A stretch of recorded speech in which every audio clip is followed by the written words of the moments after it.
Lauren, and today I'm going to be showing you how I'm designing this Magnolia blossom painting that I did. I love magnolias. I think they're so pretty and so dainty, and I just think they have like such a unique shape, and I really loved working on this one. I think it was kind of a fun challenge to capture some of those really light details in the petals. So yeah, it was definitely a lot of layering and a lot of like building up that contrast, but I just think it's so pretty, and I'm actually gonna offer this one available as the original print. But anyway, yeah, let's just go ahead and get started with painting this one and yeah, showing you how I designed this one. Okay, so let's go ahead and get started. So I am kind of just starting off with this little bloom blossom at the top of the page, and I'm kind of just doing some little outlines, kind of going over some of the details in like a really light pink, adding a little bit of shading there and then letting that dry and kind of going over it again. And I'm kind of just gradually working up and building those colors in. And sometimes I'll start with darker colors for some of the details. Like for the leaf that I'm working on right now, I'll do kind of a darker green for like the veins of the leaf and then like the outline of it. And then I'm actually going to go back in and use a lighter color once these darker lines are fully dry. So I really take my time with this and kind of work on bits and pieces as I go. And once some of those pieces are dry, then I can go in and kind of layer in between or on top of it. And I know that like that underneath layer isn't gonna kind of interfere with the other layers that I'm going to be adding on to it, because if it's still wet, it's just going to kind of all blend together, and that's not the kind of style that I'm going for with some of these details.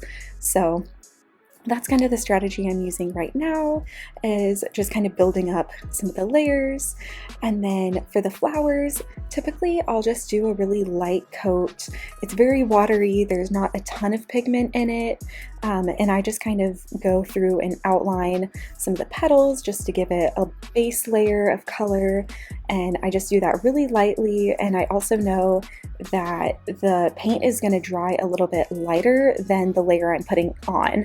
So I really want these petals to kind of look not transparent, but like very light and very gradual. And once that initial layer is dry, then I can go back in and add in all of my details and more contrast and highlights from there. So while that's drying, I'm going to work on another leaf at the top here. And typically I do like to work from light colors to dark colors, but for the leaves, I already know that I kind of want the veins to pop out a little bit more, so I am starting off with a bit of a darker color for that. I also know that it's going to dry a little bit lighter, so I'm not really worried for those lines being like too dark or anything. So yeah, and I did want to mention that I do kind of make the video go a little faster so you can't see when I'm waiting for it to dry. I kind of edit those parts out so that you're not just, you know, waiting. So I did let those parts fully dry, and then I can go back in over it like I'm doing on this leaf, kind of adding in a little bit more contrast there, and then kind of adding in some more details kind of around the leaves, making it look like it has a little bit more dimension and kind of filling in the colors a little bit more. So yeah, I just kind of work on adding some shadows based on like reference photo that I'm looking at. And then for the petals of the leaves, I go in with kind of a more dark magenta color, add in a few different lines there, little shading bits, and let it dry. And then I move on to a different section of the petal, kind of add in some line work there, and yeah, then let that part dry. And it always does amaze me how much lighter it looks. Like at first I'm like, wow, this is so dark, I'm like really making it look ugly, but then like once it kind of, the water kind of soaks into the paper, it looks a lot different. So yeah, that is one thing to keep in mind.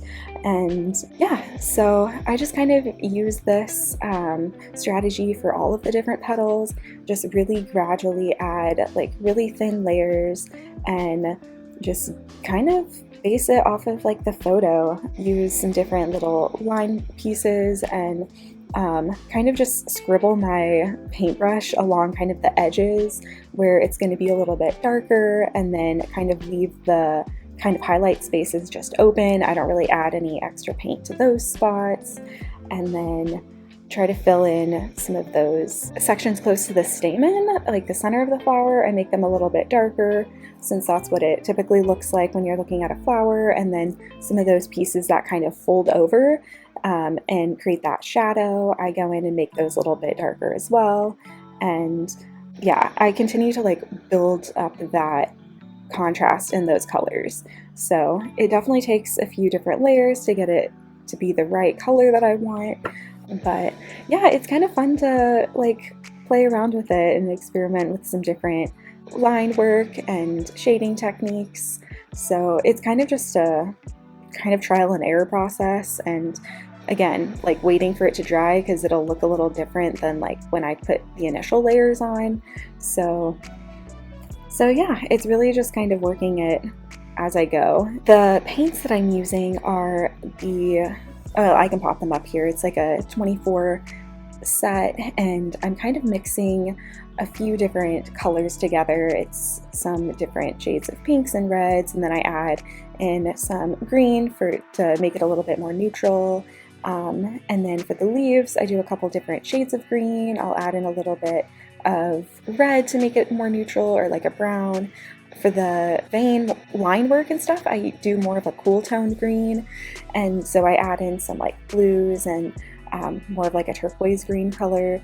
And then to like fill in the color of the leaves, I do a more warm tone, so I add in some yellows and oranges to that green color. So kind of play around with the warm and cool tones there. And then for the stamen of the flower, I mixed in a few different yellows. So one, I added in some brown to it for like a more contrasted one, and then I added a mix of orange, I think, to one, and then like a very light and brighter yellow. So I mixed a few different colors together and added in those as like different layers. And then for the branch here, I mixed the black color that I have, and then I mixed that with a white, I think, and then did a couple like light browns and kind of blended those all together. So if you're interested in seeing how I mix the colors together, I can definitely add that in for like my next video,